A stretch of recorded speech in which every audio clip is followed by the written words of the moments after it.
Bomb or the cup? If it's a bomb calorimeter, what does it measure? It's bomb. Yeah. If it's just a bomb calorimeter, what do bomb calorimeters measure?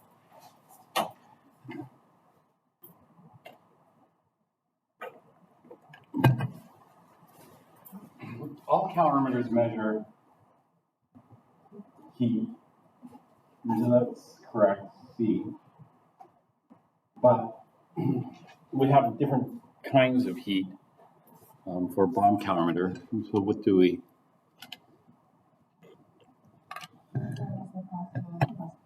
Right. Do bomb calorimeters measure delta H?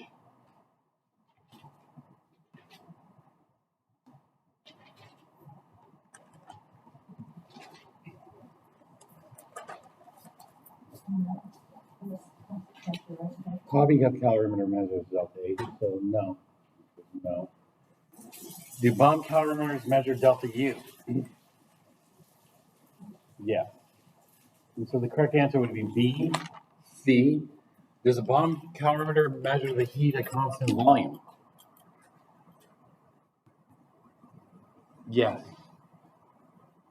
Do bomb calorimeters measure the heat at constant pressure? No. So it's B, C, D. If we eliminated bomb, what's another type of calorimeter? Yeah, the cup, or the coffee cup calorimeter. So these both can't be simultaneously true. One's constant volume, the other's constant pressure. So it's not to say, unless you can come up with an invention. It doesn't seem likely. What does a cup calorimeter measure? A coffee cup calorimeter measure? Does it measure heat? Yes.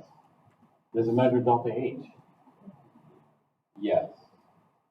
Does it measure delta U? No. Does it measure the heat at constant volume? Does it measure the heat at constant pressure? Yes. So we have different answers depending on if it's a coffee cup or a bomb. So that was a mistake in the question.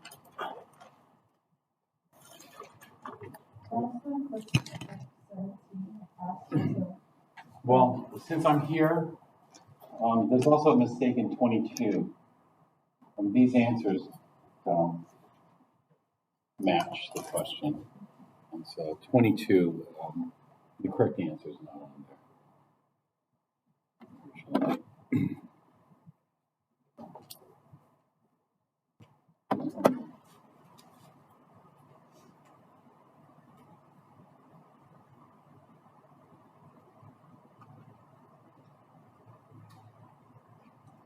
Number 17. So you just pick one formation reaction, which one is? There should be the formation reaction to the two substances in the combined reaction. Not two substances, elements. Elements combine to make the. And so in a formation reaction, we're going to form something. It can be anything. We're going to form something, but we have to form it from the elements. And so this one would not be a formation reaction because this is not forming it from the element hydrogen. This is forming it from the ion. B would not be a formation reaction. Oxygen's okay, but nitric oxide's not. That's not an element. Yeah. And C is okay. It's formation of water from oxygen and hydrogen. But there's one problem, and do you know what it is? C is okay because oxygen is the element, hydrogen is the element. It's their elements in their natural state. But there's one problem with C.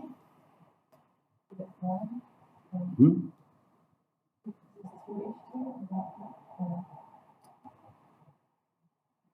2H2? It's balanced. 1 O2 plus 2 H2s yields 2 H2Os. It's balanced. But there's something not correct about this. What is it?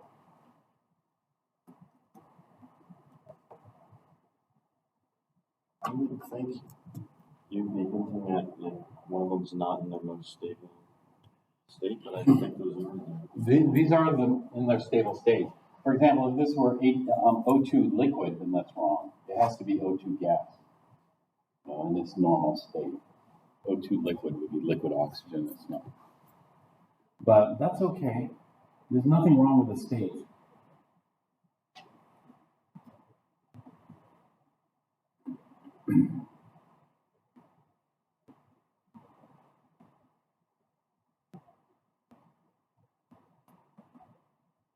Anybody see it? Formation is the formation of one mole of species from the elements. The reason we have to have that is because you're just going to be given a list of energies. These are the energies for the formation, but they aren't going to tell you. The formation of water is going to be this many kilojoules. They aren't going to tell you how many moles because you already assume it's got to be for 1 mole. If you form 2 moles, it's going to be twice as much energy. 3 moles is going to be 3 times as much energy. This is for 2 moles. This is going to be twice as much energy than a standard formation. How about D? D's correct. This is 1 mole of calcium carbonate from the elements. Calcium, metal, solid, carbon, graphite, and oxygen. And so D is a formation reaction. For formation reactions, fractions are quite common because we need to form 1 mole product. And so we don't multiply everything here by 2, otherwise it's going to be twice as much energy to form 2 moles of product and get rid of that fraction. We don't get rid of that fraction.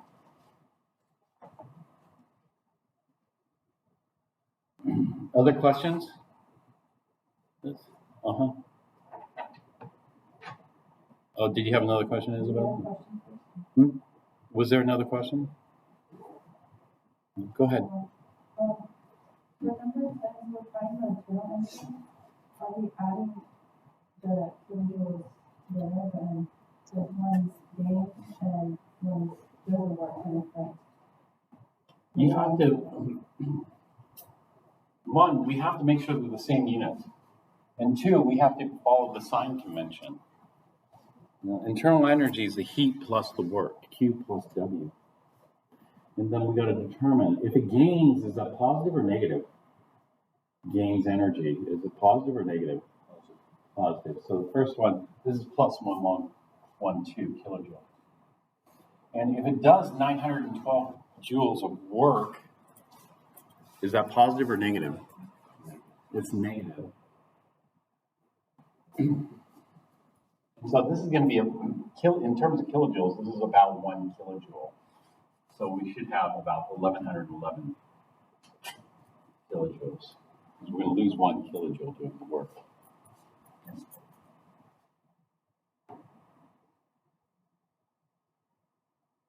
Question. On number 12, Q is a state function. I know that Q isn't a state function, but there was a point where you said that it can be. If you make a bunch of restrictions. So for example, if you restrict it to constant volume and only PV work, then QV is defined as delta H. So these two are the same, QV and delta H. This is in terms of a limited amount. This is in terms per mole. In the purpose of problems, like when we're doing problems, isn't it always going to be a state function because we're always doing the conditions on it, or is that wrong? No, it'll always be a state function. In terms of working out problems, if you always do it the same way, then we should always get the same answer. And so it is a state function in that sense. But in general, Q is not a state function because it depends on how you want to do it. But it's a little bit. It's a little bit. Here there's not enough information. Basically, we don't know. Are they always doing it the same way, or one time they do mechanical work, the next time they do electrical work? Then in that case, they aren't doing it the same way. But if they did it the same way each time, then it should be a state function, even though it's not defined as one of these state functions, delta H or delta U. know, if you always do it the same way, you should always get the same amount of heat and the same amount of work, regardless. So in that sense, it is a state function, but we don't call it a state function, or say, unless you want to define a new state function, which you can do. You can say, I always do it this way. I always do this much electrical and this much heat. Then I'm going to call that a new state function, you know, and then you're okay because you're always going to do it the way you do it, you know. And so we only have two here, and then we have this one, which is for anything, anyway. You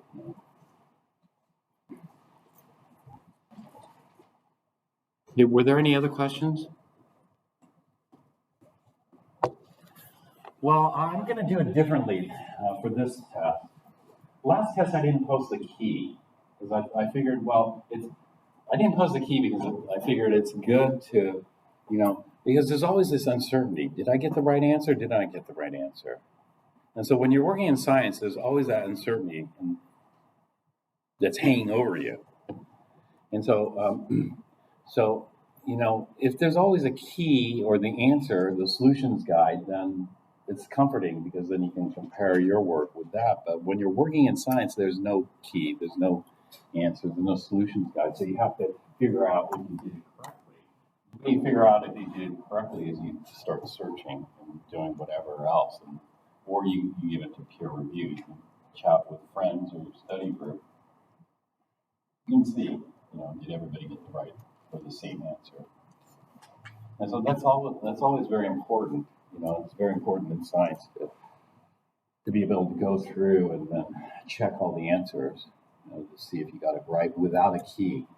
And how do you check it? Well, you have to understand the concept well enough to see, oh, yeah, I'm sure I did this correctly. But for this one, I'm going to write a key. I think I already got a key for this. I'll post it on Canvas. So if you have questions regarding the key, you can post that in the discussion for the Canvas. Waiting for the key. But were there any other questions on this? Well, I said what did I say? Chapter 7 and chapter 8. Looking at this test, there's a little bit of chapter 9 on this. Chapter 9 would be 40, 41, and 42. Those are the questions from chapter 9. So I'm not sure, although, yeah, I'll probably won't include. I'm not sure.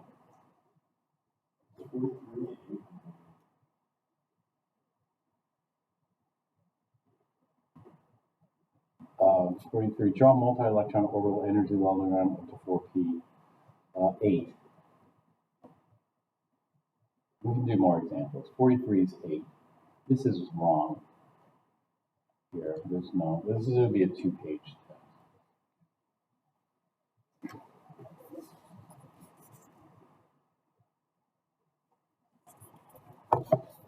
Where did we leave off yesterday?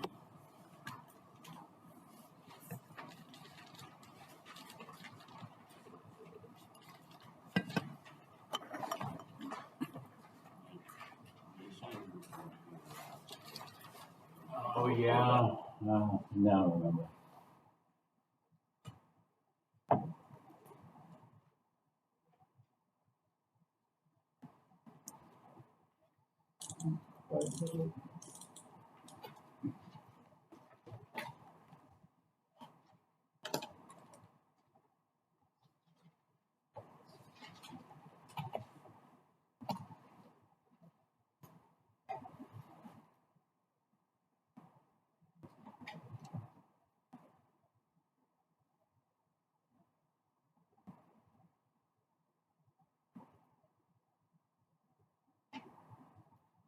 What happened here?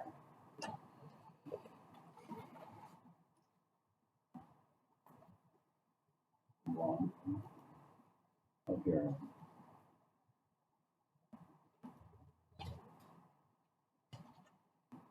All right, we're going to go and finish up chapter 8 now.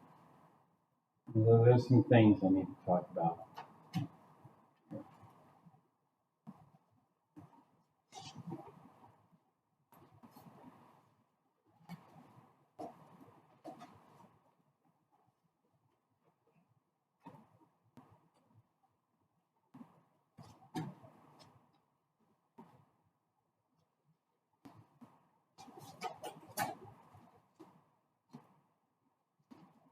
So where do orbitals come from?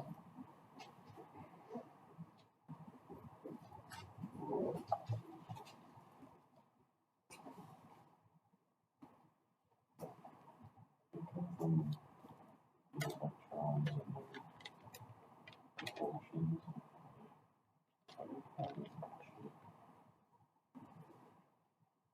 Yeah, the repulsions, attractions, that kind of stuff. They come from the physics of the electron. The physics of the electron is given by the Schrodinger equation.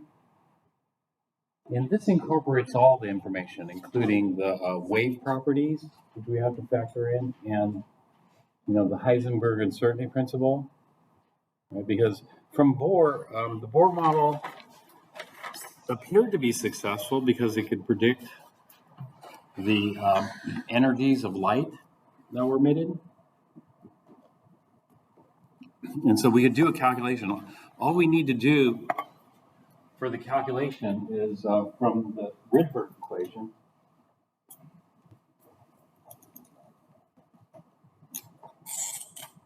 Which is our delta E. And it was successful at predicting lines in the spectrum because the lines followed a certain pattern. This was the delta E is equal to the energy of the photon, which is equal to minus R sub h, 1 over n final squared, minus 1 over n initial squared. And so this is the Rydberg equation. So we can plug in, like, for example, n equals 3 to n equals 2. So n equals 3 is the initial, n equals 2 is the final. And we can calculate the energy and then convert this into a wavelength using this relationship, hc over lambda, solve for lambda. And then we can get the wavelength of the red photon. We can get the wavelength of the green photon. The transition there would be a 4 to 2, and initials 4, and finals 2, etc. And so we could get those. And so it seemed pretty successful, but the problem is when it was applied to multi-electron species, we didn't get a simple equation like this. If you look at this equation, the energy only depends on n. N equals 1 is the first energy level, n equals 2 is the second energy level, n equals 3. And so in a single electron species, energy of the electron only depends on n. In a multi-electron species, the energy depends on n, yeah, for the most part. The higher the n, the higher the energy. But it also depends on what?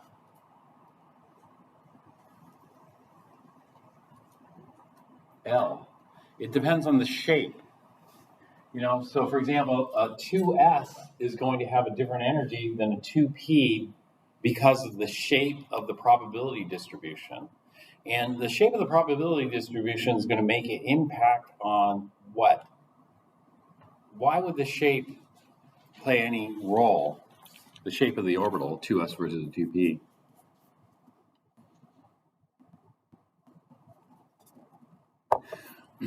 The situation with multi-electron is we have to add a new factor. The big difference between a single electron and a multi-electron is shielding and penetration. So we talk about shielding and penetration. When we have multi-electron species, we have to worry about the inner electron shielding the outer electron. And so the energy equation is a little bit more complicated.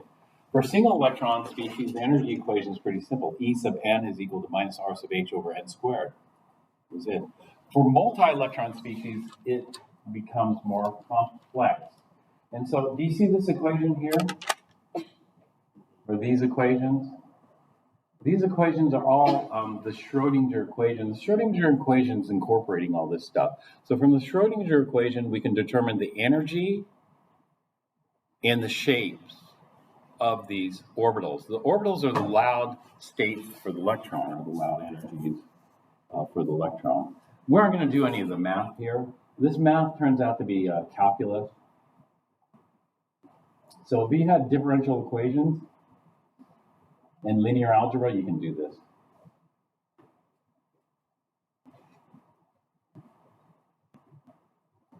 For hydrogen, it's not that difficult. You can just solve this. From the Schrodinger equation, For single electron species, we get a simple equation for energy. The energies is going to be dependent on n. For multi-electron species, the energy is a bit more complicated. But ultimately, it turns out that there are, how many orbitals are there allowed? This is a single electron species here.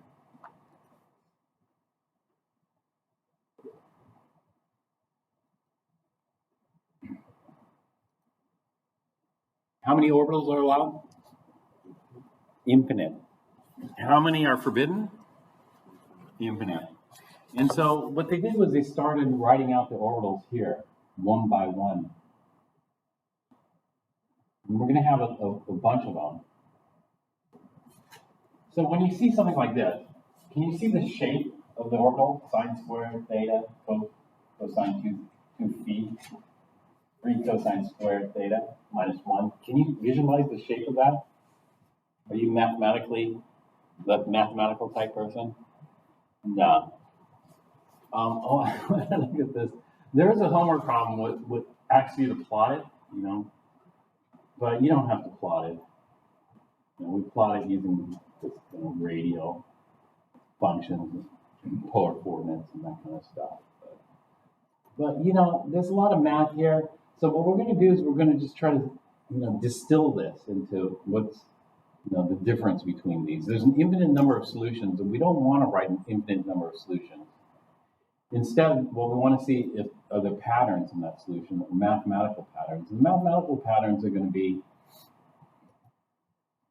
given by the quantum numbers. And so n is the energy level or the principal quantum number. For single electron species, that's the energy, basically. First energy, second energy. For multi-electron, it's a bit complicated because we'll have 1s and then 2s and 2p. The 2s and 2p are different. They're different shapes, and so they have different penetrating abilities to overcome the shielding. And so we have the L0 is S, P, D, F, up to a max of n minus 1. That max comes from, and the restrictions on this come from the Schrodinger equation. 1.1 does not solve the Schrodinger equation, etc. And so these mathematical restrictions we get. M varies from minus L to plus L and goes through 0.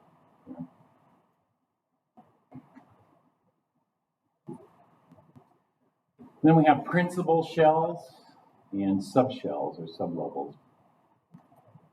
This gets a little bit mixed up, depending if we're doing multi-electron or single electron. Single electron is so nice and clean, but multi-electron, the subshells get all mixed up. So the 3s and the 3p subshell are in one shell, but the 3d are in the next higher shell, the fourth shell. Since we talked about some of these, so here it's nice and clean. This is a single electron species like hydrogen. Energy only depends on n. So the 2s and the 2p are the same. Why are they the same? Because they both have the same effective distance from the nucleus, and there's no shielding, and therefore they're the same. The same thing with the 3s, 3p, and 3d. All those have the same effective distance from the nucleus, but there's no shielding, so they're going to be the same energy. This is an energy for a single electron species. If it's hydrogen, Z is 1, and so it'd be just 1 squared, and that's the normal energy equation we get. If it's got more protons, then we'll plug that in back. It'll lower the energy a bit. We have this word degenerate. What does degenerate mean?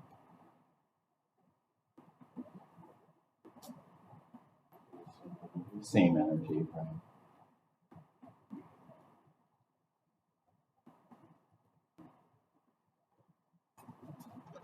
All right. So we have these radial functions. This is essentially a profile of the wave. So this is 1s. 1s is going to be just positive amplitude. This is this wave. It's like this.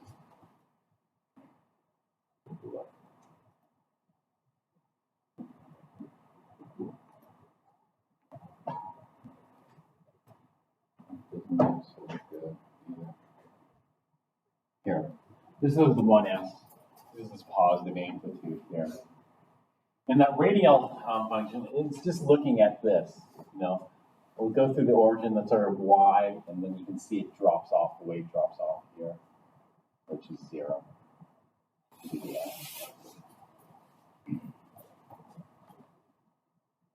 And so we can imagine a wave like that. And then we have psi squared. Psi squared would be our probability. So we take our wave function, or the orbital, and square it. And that's what we have here. These are different representations. I don't know exactly what that's trying to show there. But this is showing the 95% probability boundary. And the 95% probability boundary will try to capture 95% of the dots in that range.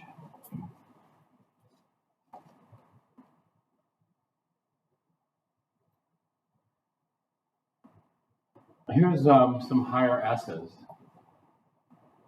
So we have the 1s, which is positive amplitude, and then we go to the 2s. The 2s is going to be a little bit different looking wave. When we go to the 2s, let's take a look at this, looking at its profile on the side.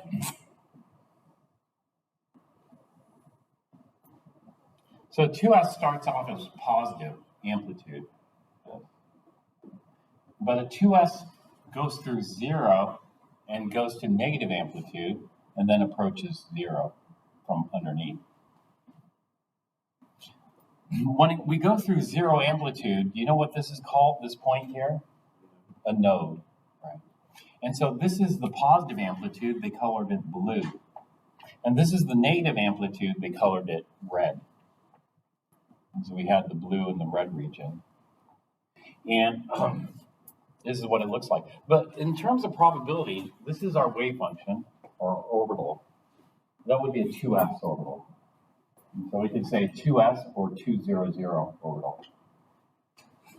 In terms of probability, what we do is square it because we don't want negative probabilities. And so if we square this, that's going to square this, and it's going to hit the axis and make that positive.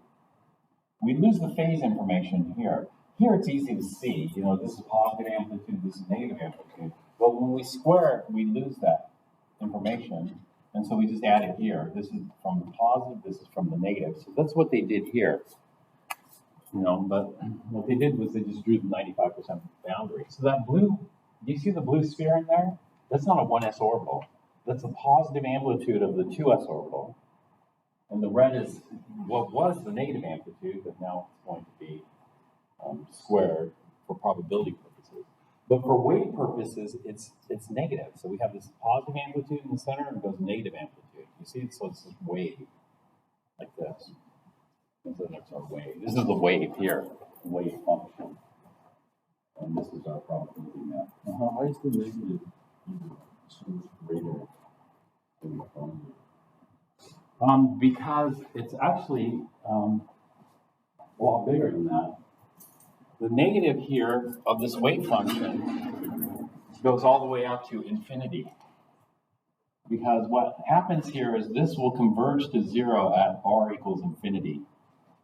It just gets closer and closer. But we don't want to have an infinitely large orbital. All orbitals are infinitely large. And so what we need to do is we need to put some kind of size on them. And so the size that we put on here is this. We put on the 95. So we want to capture 95% of the area here. And so this is the 95% boundary. The 95% boundary means this is 95% of the volume, or 95% of the dots out here. Now, yeah, the red is so much bigger, but the problem is there aren't that many dots.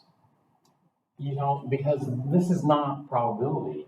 This is just volume, shape. If we looked at dots, it would be different. And so if I were to draw the dots in here, I'd have to draw, you know, a high density of dots here because the probability is the highest here. And so the dots are really going to be concentrated near the center. And then as I get further and further away, what happens to the dots? The dots get less less dense here. The further out I go, but when you look at the volume's huge here, but it's just mostly empty. There aren't that many dots.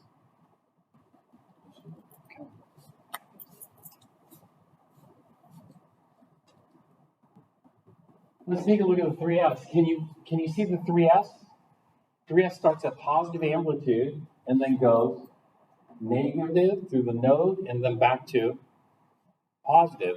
And so the 3S is going to look a little different, the wave function for that. And so what's it going to look like? Well, there's going to be two nodes. And this is why we're interested in internal nodes, because we want to see what's going on with the wave function. So this is 3S. So 3S has how many nodes? 2. Do you see a pattern with the nodes? The number of nodes is equal to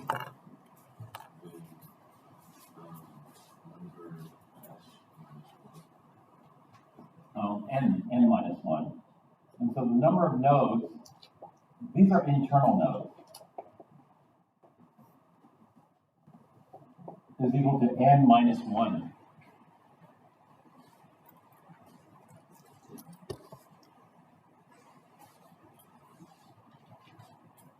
And so we start off with a positive here, and then we go negative, that's node 1, and then we're going to go back positive, that's node 2.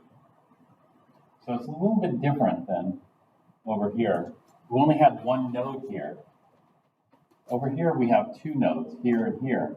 So this is positive, negative, positive. So do you see that? Positive, negative, positive.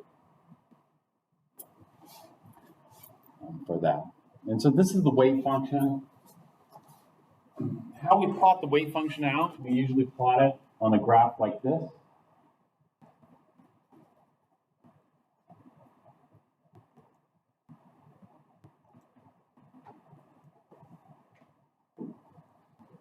So you see the 1s orbital, no nodes.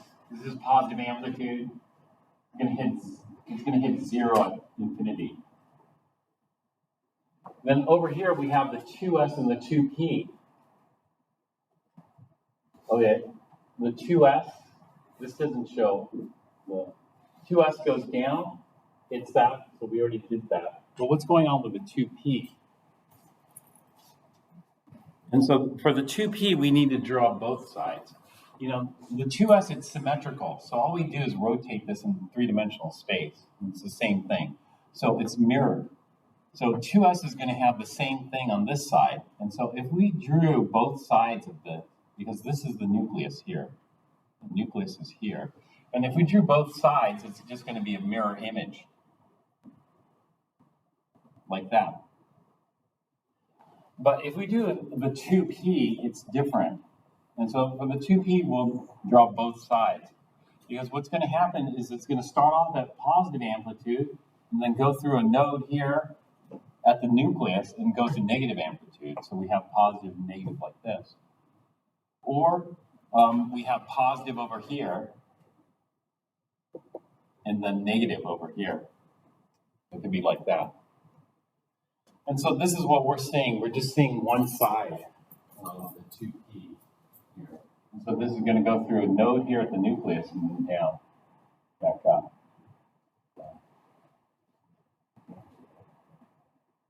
Here, this is just one lobe. So here we see the 3s. The 3s is going to have two nodes, one here, one here. The 3p has one node right through the center here. The 3d has more, two nodes also, but we'll talk about those. It's probably easier to visualize those.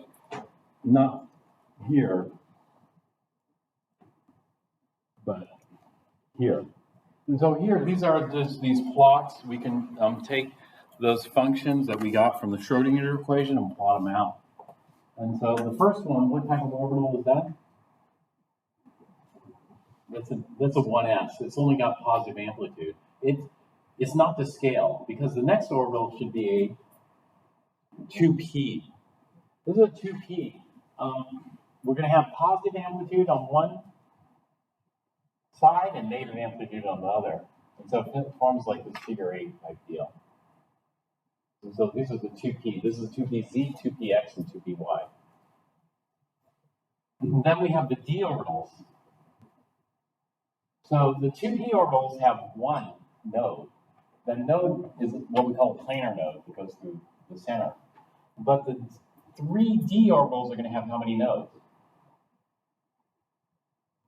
2 nodes, 3, n equals 3. So one node's here, it's a plane, and another node's here. So this is how you slice it. And so it's going to go through 0. So positive, this is positive, positive, this is negative, negative. This wave, this is kind of like that 2D wave we saw in the video. And so these are the d orbitals. D orbitals look like clover leaves, 4-leaf clovers. Here's a 1s orbital. No internal nodes.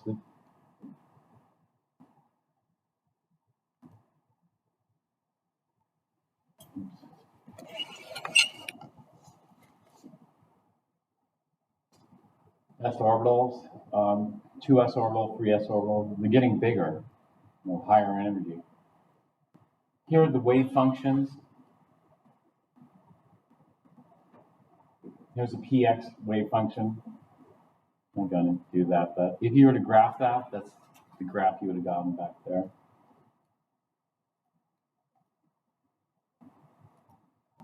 Okay, these are graphs in 3 dimensions here. Do you recognize this orbital here? Take a look at this.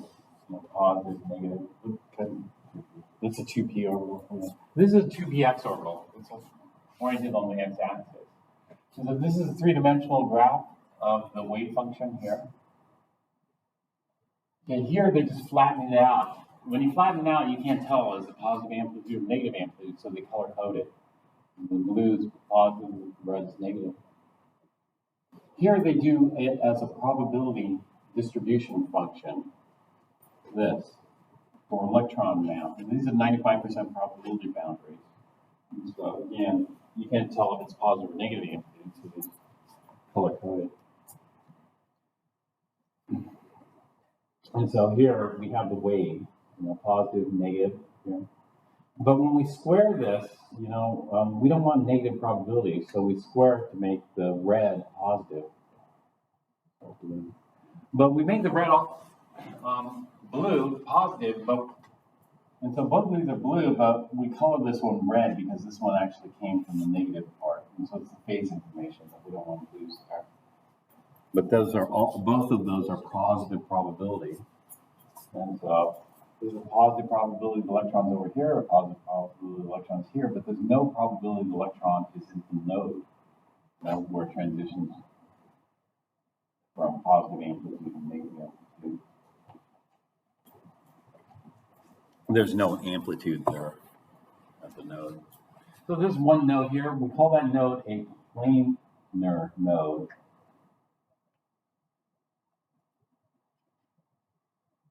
Here are the examples of planar nodes. Here's the planar node here for the px, the py, and the pz. And since these are the 2 px, 2 py, and 2 pz, there's one node. This is the 3D orbital. This one's called the 3D xy because it's in the xy plane, 4-leaf clover. So when we look at the 3D xy, we see some positive and negative amplitude in the wave function. And so what they're doing here is just drawing a contour map, and then we're drawing the probability clouds here. Probability clouds are all positive, so there's probability here in each of the lobes, and they're all equivalent. The color coding is just to tell where they came from originally. The electron can be there.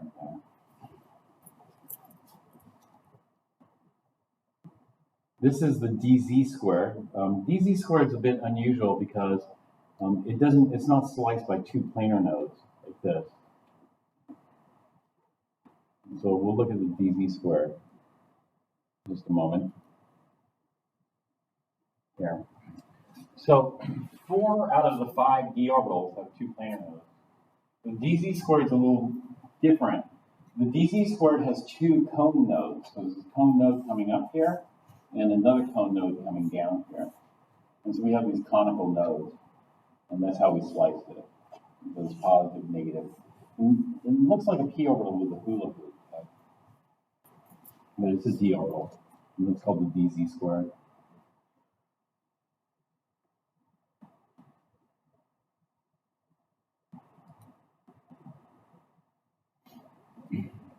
If we're at 3, n equals 3, how many nodes do we have? 2 nodes. And so when we look at this one, the 3pz has a planar node here. And then it has the circle. The circle is a spherical node. And so it has 2 nodes. So we got positive, negative, for amplitude. And it has more than 1 lobe. And in a 2p, there are 2 lobes. In a 3p, there's 1, 2, 3, 4 lobes in that. Each lobe is a probability map, 95% probability map to the electron. Let's go to 4D. A 4D is going to have how many nodes? 3. What are they? Well, there's a node cutting this way, a node cutting this way, so that's 2. And then a node around this way, which would be a spherical node, and that makes 4. So there are 4 nodes. I mean, not 4, 3 nodes, when n equals 4. All right, so those are just some visualizations of wave functions. Wave functions we get from the Schrodinger equation. The Schrodinger equation came as a modification of the Bohr theory. The Bohr theory was abandoned, and a couple of new things came to help generate the modern picture of electronic structure. And that was de Broglie. You guys recall de Broglie? What did he do? Wave.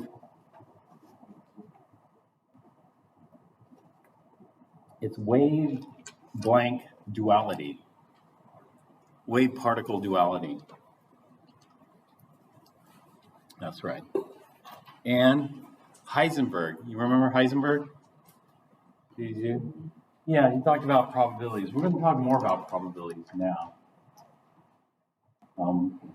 But also from quantum mechanics in the Schrodinger equation comes the spin, the electron spin. And so we have 2 spin orientations, spin up. Spin up is kind of weird because spin up has the arrow pointed up, but if you leave the arrow, is the North Pole pointed up there? No. This is the left-hand rule. The left-hand rule, yeah, North Pole is pointed down. Yeah. It's okay, you don't need to know the North Pole and South Pole. All you need to know is spin up and spin down.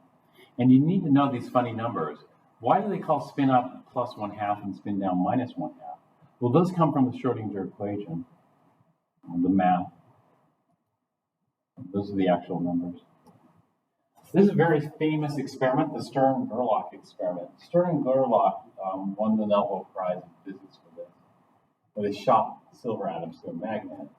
Half of them were spin up, the other half were spin down. And so it deflected.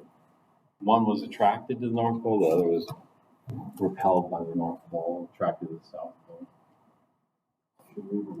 No, you don't need to remember this. It's just very famous, so a lot of people know the Stern-Gerlach experiment. And so we don't want all that math. Do you want all that math? No, but we want to break things down into simple representation of the orbital. And so this is the simplest representation of all that math.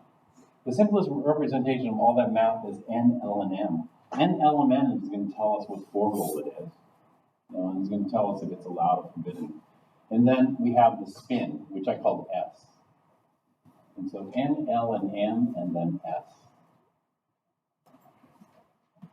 S just tells us there's a spin down and spin up. And so this is what you want to remember from the Schrodinger equation, the quantum numbers, because this is most useful for us. And based on the Schrodinger equation, some quantum numbers are forbidden, some quantum numbers are allowed. So let's take a look at these quantum numbers here. 2100, allowed or forbidden? Forbidden. This is forbidden. 210 is allowed because what kind of orbital would that be? Yeah, this would be a 2p orbital. And we have three of them, -1, 0, and 1. But the spin, is spin 0 allowed? No, that's forbidden. If you try to plug in 0 for the spin in the equation, it doesn't work, it fails. How about the next one here? 201 plus 1/2. Well, now the spin's fine. We could have plus 1/2. But is this orbital allowed? What kind of orbital would that be? This would be a 2s orbital. Do we have three kinds of 2s orbitals? A +1, -1, and a 0? No. And so there's no such thing as a 1. It would be 2, 0, 0. Then we'd be okay. 200 plus 1/2, no problem. How about this one? This is forbidden because this would be a 2d orbital. 2d orbitals don't exist. They would be a violation of the math Schrodinger equation. In fact, the biggest L we can have is n-1. So we could have a 2p orbital, but we can't have a 2d orbital. Otherwise, the rest is okay. How about this one? This is forbidden. There's no such thing as a -1 orbital, is there? And L equals -1 now. How about this one? This last one here. This is allowed. This is just the 2p orbital spin down.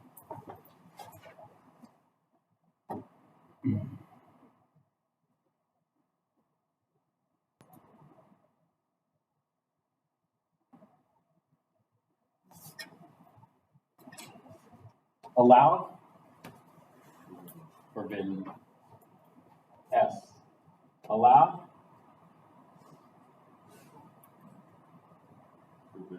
forbidden. This is a 3p, but there's no such thing as -2. When we have 3p, we have a -1, 0, and 1. Allowed? Yes, allowed. Allowed, forbidden. This would be a 2f orbital. There's no such thing as a 2f orbital. Allowed? Yeah. 1s orbital spin down. Allowed? Forbidden. Okay. And so this is kind of the extent we want to know the Schrodinger equation, just if we can figure these types of things out. So again, looking at these energy level diagrams, I call it the atomic orbital energy level diagram. They're just calling it the orbital energy level diagram. The reason I call it the atomic orbital energy level diagram is because, as we'll see later on, there are different kinds of orbitals. We have atomic orbitals.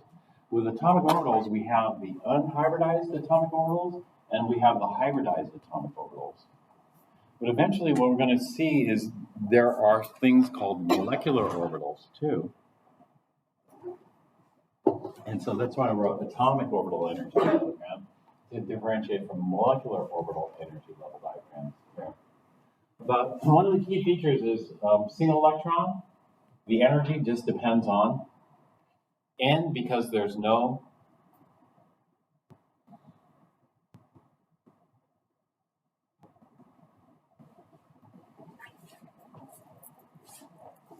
multi-electron screws everything up. You know, if it wasn't for multi-electron atoms and species, the Bohr would still be probably in use.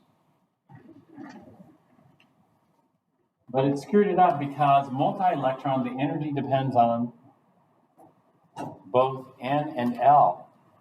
So why would it depend on L, the shape?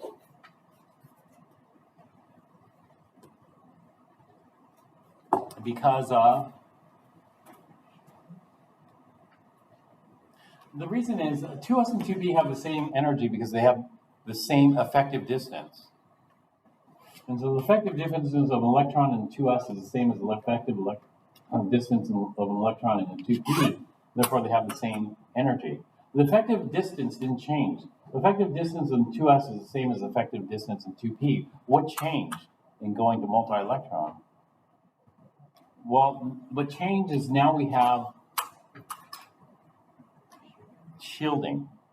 And once we have shielding, if we have electrons down here in the 1s, then it makes a difference. Over here, there's no electrons in the 1s, so 2s sees a straight shot to the nucleus, 2p sees a straight shot to the nucleus. But now if we have 1s electrons here, the 2s is blocked or shielded from the nucleus by the 1s electrons. And the 2p are blocked or shielded from the nucleus from the 1s electrons as well. But which one is more effectively blocked? The 2p are more effectively blocked because they're less penetrating. The 2s can sneak in there, you know, and see more nuclear charge. And so there are different ways we can visualize it. We can visualize it from the plots we saw earlier, but there's another way we can visualize it too. The other way, we can visualize it from these plots here. If you look at a 2s, which is this one, what's the probability of finding an electron right next to the nucleus? Probability is very high. You know, if we square this here, probability is very high right next to the nucleus. But when we look at a 2p here, is the probability really high right next to the nucleus? No, the probability is really low right at the nucleus because there's a node here right at the nucleus, where we have zero probability. And so what we say is a 2s has a greater probability of being close to the nucleus. So 2s can sneak around the 1s. Let's say there's a 1s electron here blocking it. The 2s has this available, so it can sneak around here. Let's say we have a 1s orbital here blocking it. Well, the 2p isn't going to really be able to sneak around much around that electron in the 1s. And so we could look at it based on psi. We could look at it based on psi squared. We'd see that. Or we could base it on this onion shell thing. This onion shell thing is the what we call the radial distribution function. So if we slice the space or the volume of the atom into these concentric rings, these are actually, you know, spherical shells here, then we can see these. So the first one is this one here, and we can count the number of dots. And it looks like the first one has the most dots, but there's a problem. The first one has the most dots per unit area, but the unit area is kind of small. It's got a small volume. And so if we were to counting the number of dots, which ring looks like it has the most dots? Yeah, somewhere, well, 10, maybe, count them up. But it's not, you know, the further out we go, the fewer dots we have. And so it's going to be some kind of compromise. You guys recall that compromise I drew earlier? That was yesterday. That's called the radial distribution function, the RDF. And so the radial distribution function is going to tell us the most probable distance. The most probable distance is maximizing the number of dots and maximizing the volume. So maximizing the number of dots is close to the nucleus. Maximizing the volume is away from the nucleus. And so we have to pick some kind of center compromise, and this is the center compromise here. And so the most probable distance for a hydrogen atom is at 0.54 angstroms, so this should be 0.54 angstroms. So this is R over A naught. A naught, I think, is 1 A naught is 1 angstrom, so this is 1. So this is 0.1 of these units, which is 0.54 angstroms here. So this is the most probable distance for 1s orbital in a hydrogen atom. Okay, this is blocking the 2s. The 2s, you know, the radial distribution, the most probable distance is about 5 or 6 here. The R1s for initial radii, or 80 as they call it here.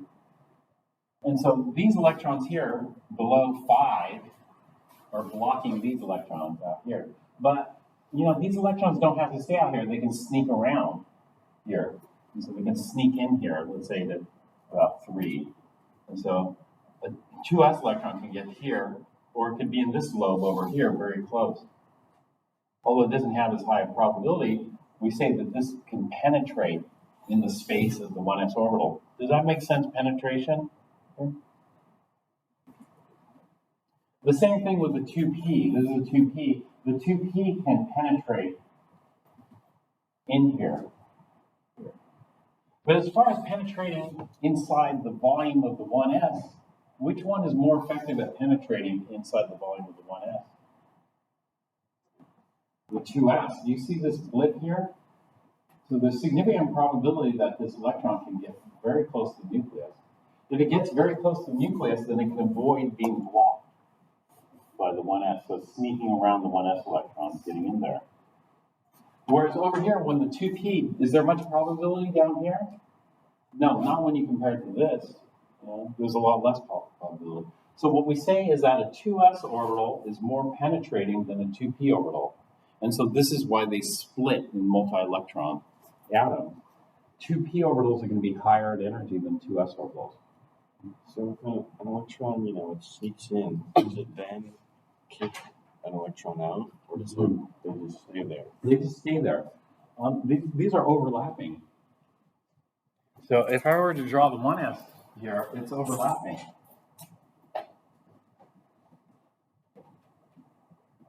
And so the 1s are going to shield, but the 2s can still get in there. But can't you In the same volume. Can't you only have two electrons? In the same orbital, but they don't have the same energy. They're at different energies. But they can be occupying the same space. So let's say we had a 2s electron in this little lobe here. Well, that's right here. So it's in the same space as 1s. The 1s is there, and they're there,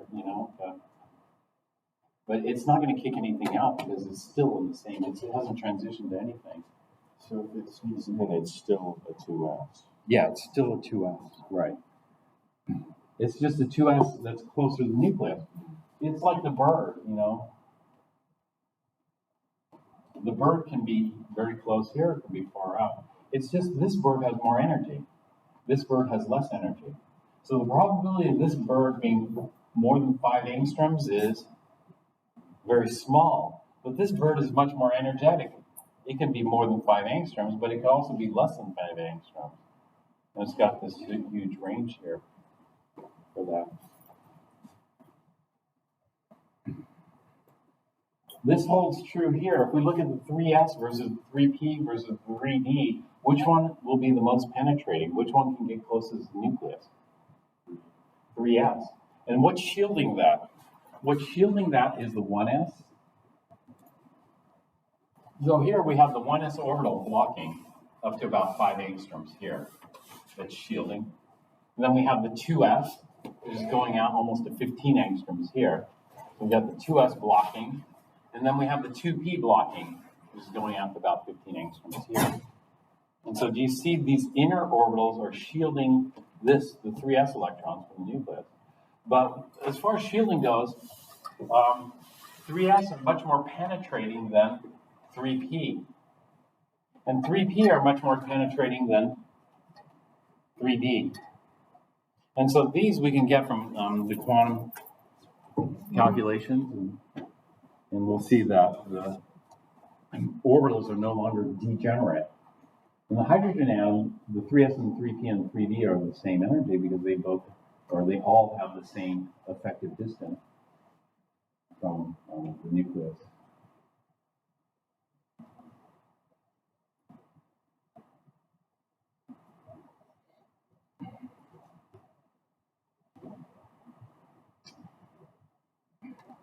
It looks like the effective distance isn't the same, does it? The most probable distance is about here, 12. Well, when we go over here, the most probable is about 12. The most probable distance here looks less, doesn't it? This one looks closer. But in reality, it's not because we have to normalize it over a spherical region, three-dimensional space. And so it turns out all three of those have the same effective distance. Although they have the same effective distance, they have different penetrating abilities. And the penetration and shielding is quite important here.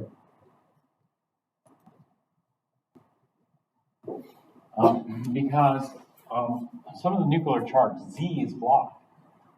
And how much of that is blocked will depend, how penetrating that orbital is. And so eventually some of the positive charge reaches that electron called Z effective. Z effective is Z minus whatever is blocked. And so Z effective is going to change.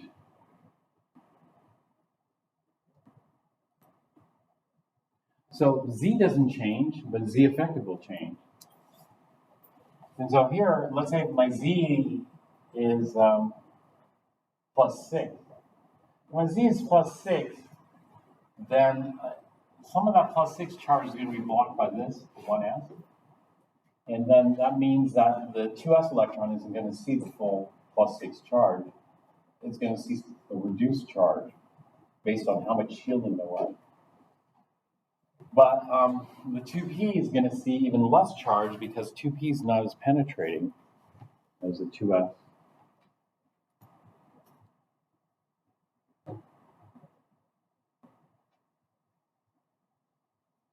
All right, so now we have the orbital energy level diagram and we want to fill it. And so you should know the multi-atom orbital energy level diagram. And when we fill it, we have to pay attention to some rules. One of the rules is the off-bow principle. The off-bow principle says to do what? Yeah, good. Fill the loss first. Then we have the Pauli exclusion principle. Pauli exclusion principle says what?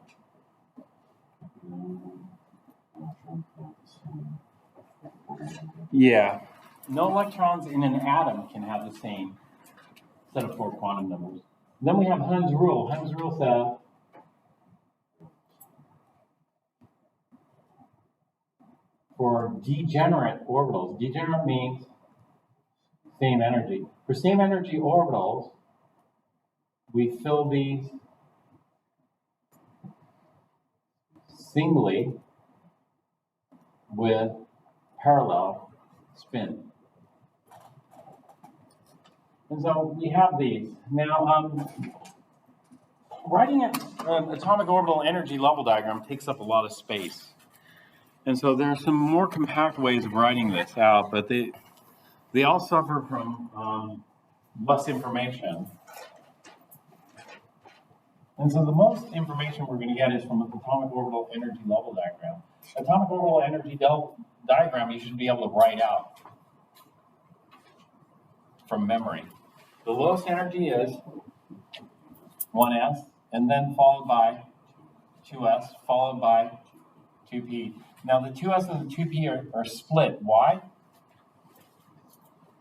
Because of shielding by the 1s electrons. And it turns out the 2s electrons are more penetrating than the 2p. Therefore, 2s are lower in energy. And what that means is if it's more penetrating, is it going to see a higher Z effective or a smaller, lower Z effective? It's going to see a higher Z effective than the 2p. And so the more shielding it is, the less Z it sees. So Z effective for the 2p is going to be smaller than the Z effective for the 2s, but Z is the same thing. It's the same number. Okay, after the 2p comes 3s, and then the 3p, and then the 4s, and the 3d, which are higher in energy, and then the 4p. So these are the first 4 shells, or periods. First period, second period, third period, fourth period. I organize it like this to keep the M's and the L's separate. And so I like to write it, most people like to write it like this, because all of these orbitals are going to be the N00 orbitals. So this one's the 100, this is the 200, 300, 400. And then when we're looking at the P's, then we're going to have the N1 negative 1, the N10, the N11. Those would be the quantum numbers. So 2, 1, negative 1, 2, 1, 1. I mean 2, 2, 1, 0. Or up here, 4, 1, negative 1. 4, 1, 0, 4, 1, 1. And then we go over to the D. The D's are going to be N, which is 3 in this case. 2, negative 2. And then N, 2, negative 1. And 2, 0. And 2, 2. So we can organize like this. So we're going to have the 3D, the 4D, the 5D. And they're all going to have these quantum numbers here. Is this multi-electron or single electron? This is multi-electron.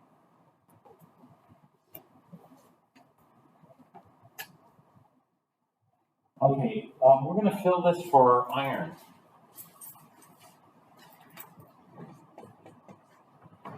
Iron has 26 electrons. So let's go ahead and put in 26 electrons in here. So that's 1, 2, 3, 4, 5, 6, 7, 8, 9, 10, 11, 12, 13, 14, 15, 16, 17, 18, 19, 20, 21, 22, 23, 24, 25, 26. See that?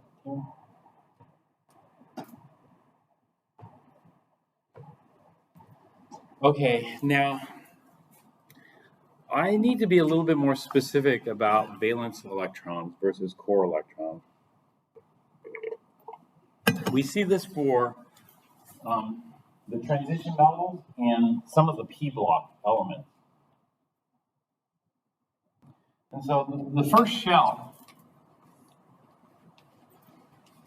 has just one orbital. It's going to be the 1s orbital.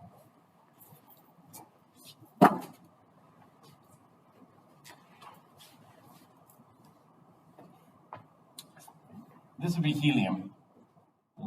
The second shell, we fill that, then we're at neon. The third shell, we fill that, and then we're at argon. Argon has the third shell filled. And so one of the questions is, how many valence electrons does iron have?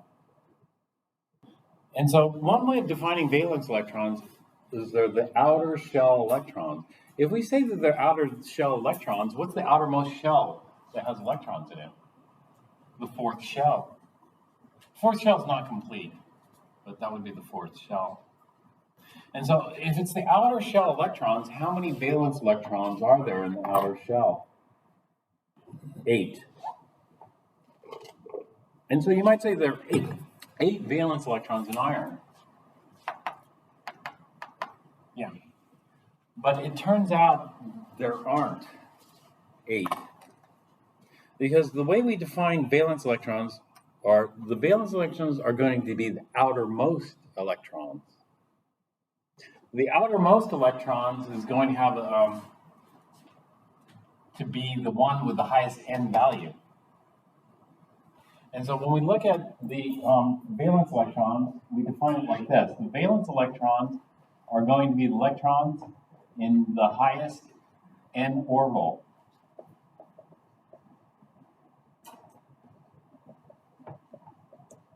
And so what's the highest n? Orbital or orbitals? The highest n is 4. And so in this case, we have 2 valence electrons. And so oddly enough, and this is kind of weird, it's kind of weird because you would think the outermost electrons would be the highest energy.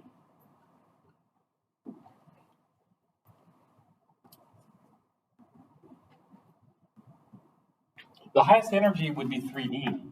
So if we're going to ionize something, it's easier to ionize it from the highest energy than something from a little lower energy. And so the first question comes up is, why is 4s lower in energy than 3D?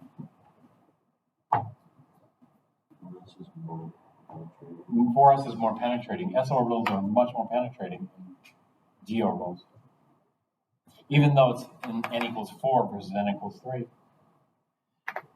Now, when we look at the principal energy level, we can get an estimate of the most probable distance. Because if you recall the Bohr radius was n squared a0. Well, a0 is for hydrogen, so we'll just look at the n squared. And so n squared would be 4 squared, which is 16. And 3 squared would be 9. So this would be 9 times farther from the nucleus than the 1s. And this one would be 16 times farther as the most probable distance. And so the most probable distance of a 4s is going to be 16 times further from the nucleus than a 3D, which should be about 9 times further. And so the outermost electrons will be the highest end. And so these are equal to the outermost electron. But the outermost electron is not necessarily the highest energy electron. It's not necessarily the high. You would expect the outermost electron to be the highest energy because it's the furthest. So it's got to have a lot of energy to be the furthest. But it's not the highest energy. It's not the highest energy because 4s are much more penetrating than 3D. But let's say if you're an oxidizer, what are you going to oxidize? So you're an oxidizer coming to iron, you're going to oxidize the electrons that you come across first. Which electrons are you going to come across first with most probability? The 4s. The 4s is going to come first. And so if you're an oxidizer, you're going to take the 4s electrons first because they're the outermost electrons furthest from the nucleus. Okay, so if we take both those valence electrons, then we end up with iron 2+. So guys, what penetrating and shielding? Well, everything's shielded. Yeah, and so what happens is the argon, what we call the argon core here, is blocking off all the nuclear charge, the positive charge, from these. And so there's 26 protons in the nucleus of iron, so it's plus 26. Are the 4s electrons going to see the plus 26 charge? No, they aren't, because all these inner shell electrons are shielding it. Are the 3Ds going to see a plus 26? No, because all these inner shell electrons. But what can happen is which one can sneak closer to the nucleus? Both of them want to get close to the nucleus. But which one has a higher probability of getting closer to the nucleus? The 4s or the 3D?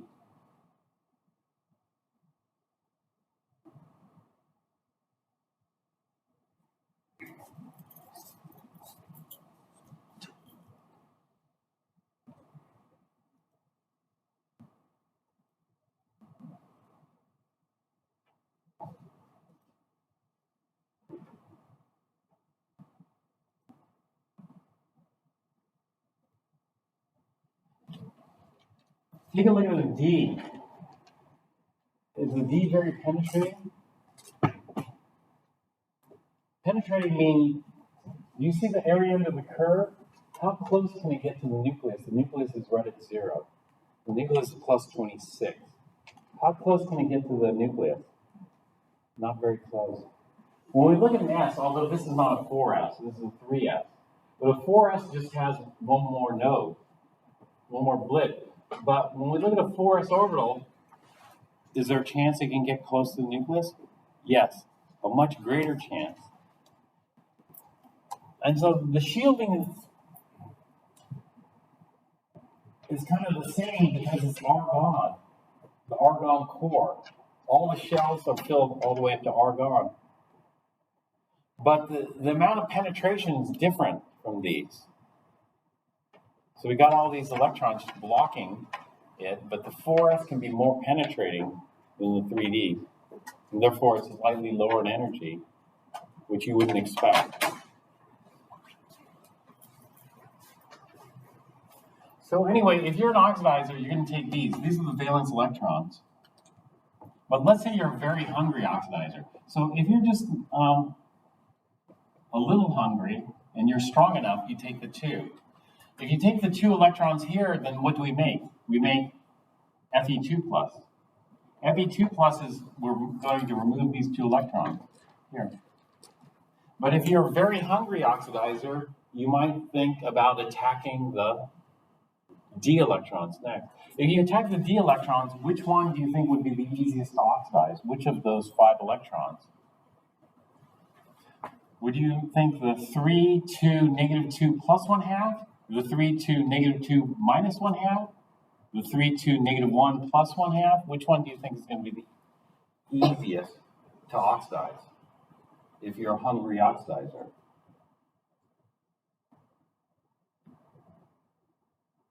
The 3, 2, negative 2, minus 1.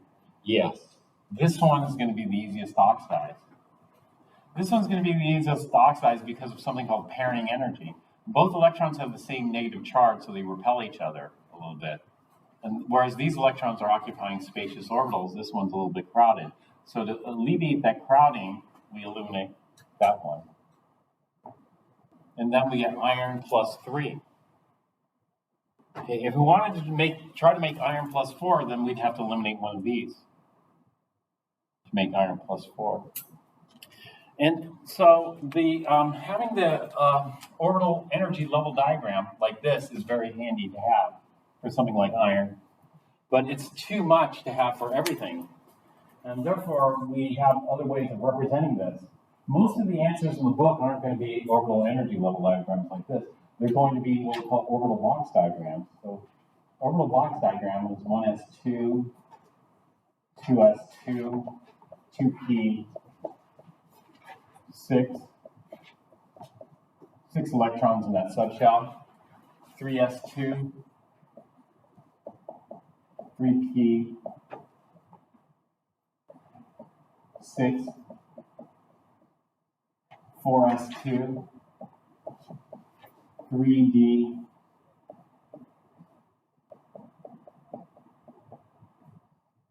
6, like that. So this would be atomic orbital box diagram. And the advantage of a box diagram is it takes up a lot less space. The disadvantage of a box diagram is we don't see the relative energies. So for example, there's a bigger jump between 1s and 2s, but we don't show that. And there's a very small jump between 2s and 2p. It's not shown, this is showing exactly the same. So we lose a bit of information in the orbital box diagram.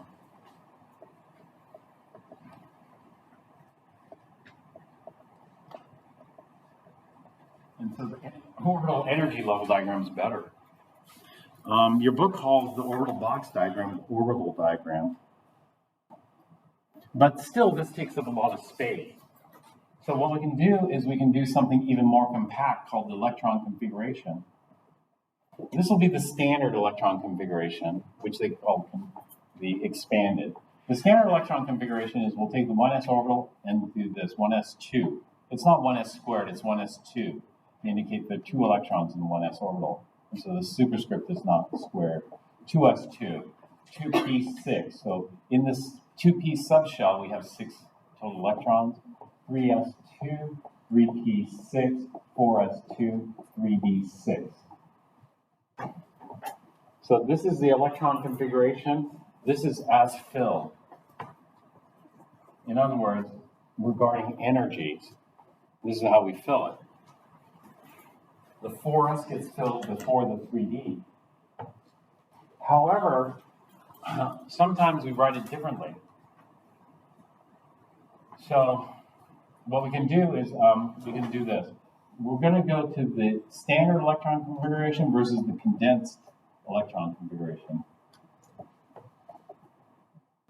The condensed electron configuration uses noble gas core abbreviations.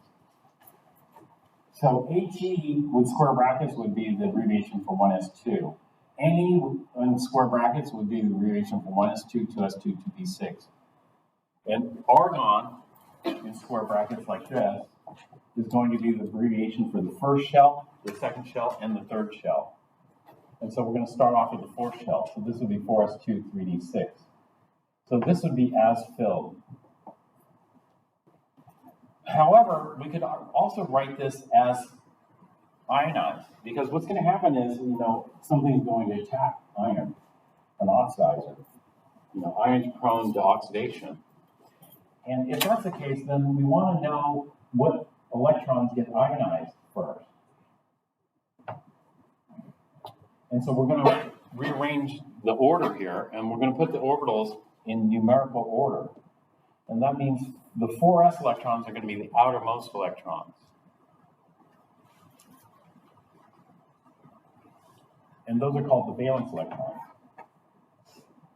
And everything else will be called the core electrons, including the partially filled 3D. The 3D is not totally filled because we need 3D10 to completely fill it. I'll finish it.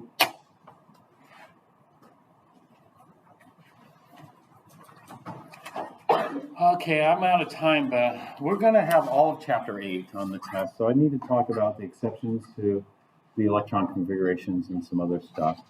And so there's still a couple of items I need to talk about. For chromium and copper, and a little bit more about core and valence here. But anyway, this shows if you're an oxidizer, which electrons you attack first? 4s2. So this is as filled, this is as removed, as we're going to remove the electrons from the atom.